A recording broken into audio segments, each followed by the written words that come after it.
இது ஜெயிக்க முடியுமா? 6ஆம் இடத்தோட லக்னாதிபதி பலமாக இருந்தால் ஜெயிச்சிருவோம். 6ஆம் இடத்தை விட லக்னாதிபதி பலமாக இருந்தால் வாழ்க்கையில் பெரிய லெவலுக்கு வந்துருவோம். 6ஆம் இடம் பலமாக இருந்து லக்னாதிபதி கொண்டு இருந்தால் நம்மை விட அதிகமான கடன் இருக்கும். இதுதானே சிம்ம ராசி மக நட்சத்திரம். சிம்ம ராசியை பொறுத்தளவில் காலபுருஷனுக்கு 5ஆம் இடம். நீங்கள் எந்த அளவுக்கு குலதெய்வ வழிபாடு பண்ணுறீங்களோ அந்த அளவுக்கு தான் உங்கள் வாழ்க்கையுடைய நெறிமுறை நல்லாயிருக்கும். சிம்மராசியை பொறுத்தளவில் கோபத்தை குறைச்சிக்கிட்டு மனைவி குழந்தைகள் மீது அன்பு செலுத்த ஆரம்பிக்கணும். அந்த சிம்மங்கிறது காலபுருஷனுக்கு 5ஆம் இடம். குலசாமி, குழந்தை, காதல் எல்லாமே அங்கே தான் இருக்குது. அப்போ நல்ல அன்பான மனைவியாக அன்பான கணவனை நடத்துறது, குழந்தைகள் மீது அன்பு செலுத்துறது. ஏன்னா மக நட்சத்திரமே புத்திருக்கள் தோஷம் உள்ள நட்சத்திரம். நம்முடைய அப்பா தாத்தா காலத்தில் கண்டிப்பாக யாருக்காவது ரெண்டு மனைவி 2 கணவன் இருக்கக்கூடிய வாய்ப்புகள் உண்டு. அப்போ இவங்க அடிக்கடி குலதெய்வ வழிபாடும் குழந்தைகளை நன்றாக பார்த்து கொள்வதும் மனைவி கணவன் மீது அன்பு செலுத்துவதுமே இவங்க வாழ்க்கையில் ஒரு முன்னேற்றத்தை கொண்டு வந்து கொடுக்கும். செவ்வாய் தசைக்கும் செவ்வாய் தோஷத்துக்கும் சம்மந்தம் இல்லை ஐயா. செவ்வாய் தோஷம் என்பது ஒரு ஜாதகத்தில் 2ஆம் இடம், லக்கணத்துக்கு 2ஆம் இடம், 4ஆம் இடம், 7ஆம் இடம், 8ஆம் இடம், 12ஆம் இடத்துல இருந்தால் செவ்வாய் தோஷம்னு சொல்லுவாங்க. செவ்வாய் திசை எல்லாருக்கும் கெடுதல் பண்ணாது, எல்லாருக்கும் நன்மை தரும் அப்படின்னு சொல்ல முடியாது. அந்த திசை யாருக்கு சுபரா செவ்வாய் இருக்காரோ அவங்களுக்கு நன்மையை செய்யுங்கிறதுல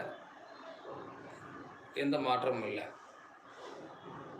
ரோஹிணி நட்சத்திரம் தனுசு, குருதசை.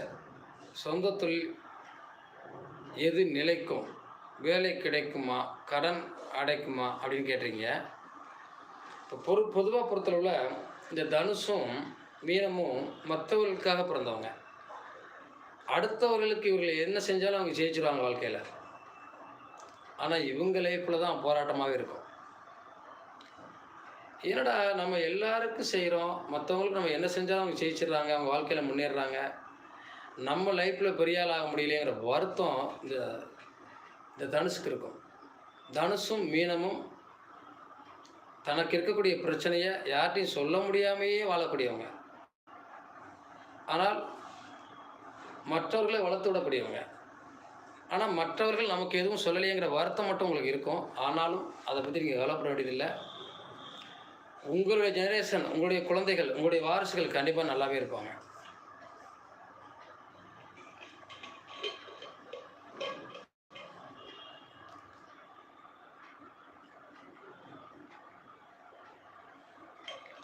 சிம்மராசி மக நட்சத்திரம். திருமணத்தை பற்றி கேட்குறீங்க. திருமணம் கண்டிப்பாக சிறப்பாக இருக்கும்.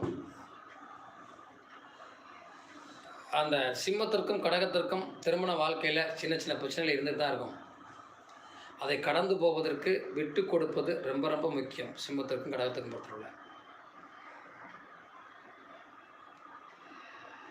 விருச்சிக ராசி அனுஷ நட்சத்திரம். காலைல ஆப்ரேஷன் பண்ணியிருக்கேன், ரொம்ப சிரமமாக இருக்குது, வலியோடு வாழ்கிறேன்னு சொல்லியிருக்கீங்க. கண்டிப்பாக இது சரியாகும், பயப்பட வேண்டியதில்லை.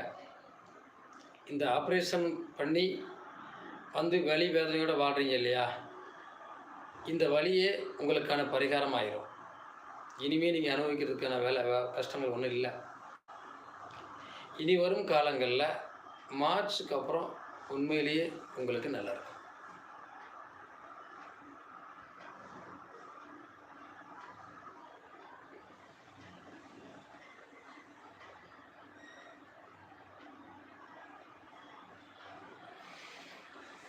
பொருளாதாரம் நிறைய பேர் கேட்குற கேள்வி அதான். இப்போ நீங்கள் கேட்குற கேள்வி என்ன கேட்டீங்க?